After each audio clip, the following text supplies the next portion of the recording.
最近如果你哋返香港，會發現一地好奇怪，甚至黑子矛盾黑照畫面。有一班人生活於國粵富貴，高級餐廳依然大排長龍，名牌鋪頭人頭湧湧，班有錢人繼續買正樓，買更多開資產。但系統一時間，更多開人正經嚟緊嘅人不同開閒事，分量就盡是入帳。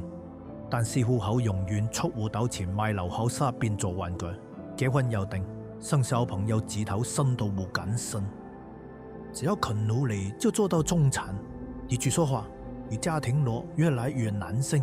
你家九西磨地間亦要探頭開做睇，電機將剛開中產階層正在消失，同埋電機有地人明明加咗人工，反而覺得自己重咗。今日條片我會分開3個層次同大家拆解呢個問題。第一，電機如果開經濟，比起勞動力更傾向獎勵資產。第二，電機力國傑果令到香港社會裂開成兩個世界。第三，喺你個結構下面，我哋要做啲咩先可以避免上下流？首先要搞清楚一點，香港經濟冇給單純用敲定衰，就幾時嘅慢。地下文，你可能會見到經濟增長高勢，消費或者金融市場開好收息，但係你低速決同你睇緊開人時，往往係兩回事。因為香港內部已經出現咗所謂畸形發展，將上城改係以走擁有資產嘅人，隨地有樓、有股票、有生意或者穩定現金流，以走掌握咗資本同人脈，而向晒新開使幾乎完全依賴勞動力換取收入開打工字。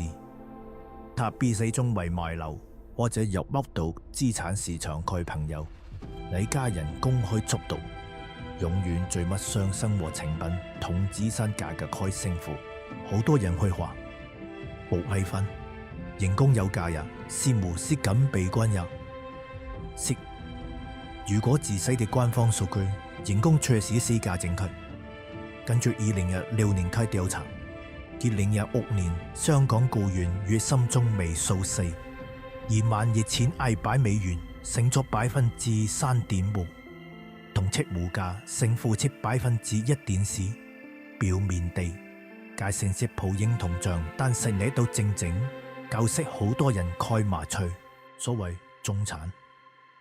屋係地嚟定，冇定嘅順利各約開生活雜費，而給地你客戶可以利吉質產穩定足務，同埋有物質會向上流。西里國關好，大公子開遊戲規則就崩潰咗，因為最痛苦開戶曉戶價，而係捉緊樓價同買嘅帳進入中產區要長存。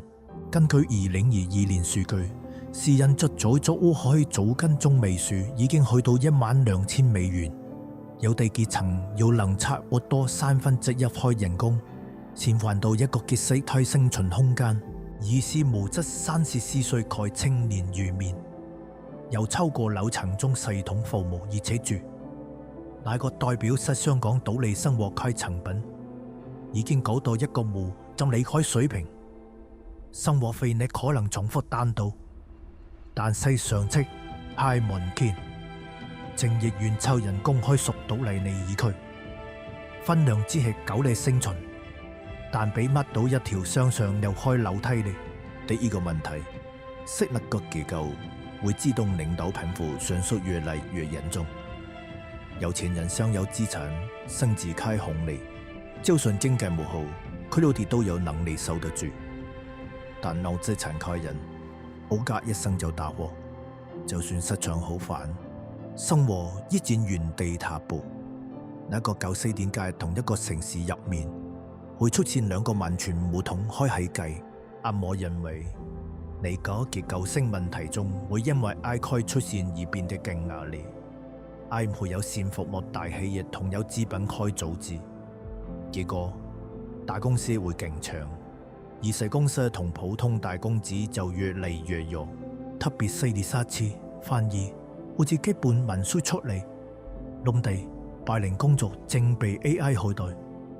以前被視為中產又南區嘅子樓工，而家已經木野前高民鎮嗰條大學畢業、文分好工、慢慢買樓開公司，而家西仲簡短咗。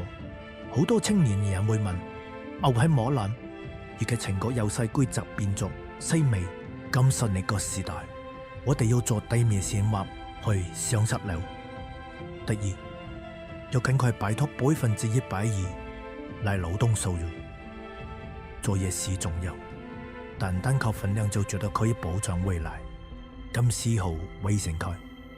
建立投資器官冇係追求發財，而其中避出開生存防禦。第二，要培養 AI 複製互動開人類強項，例如關係建立、說服力、產生同埋複雜開判斷能力。第三，要管理資產增長速度，而唔係消費水準。務後追求地落實中產開消費，要追求真正可以守護你開資產。雖然政府開始推出加稅等政策，但是我哋自己必須要有善事開準備。但靠加少少人工，係好難帶俾你真正開安全感。呢個時代，你有選擇繼續追住分量，定係準備向上流動？歡迎下留言再分享你開睇法，記得 like 同 subscribe，我哋下次見。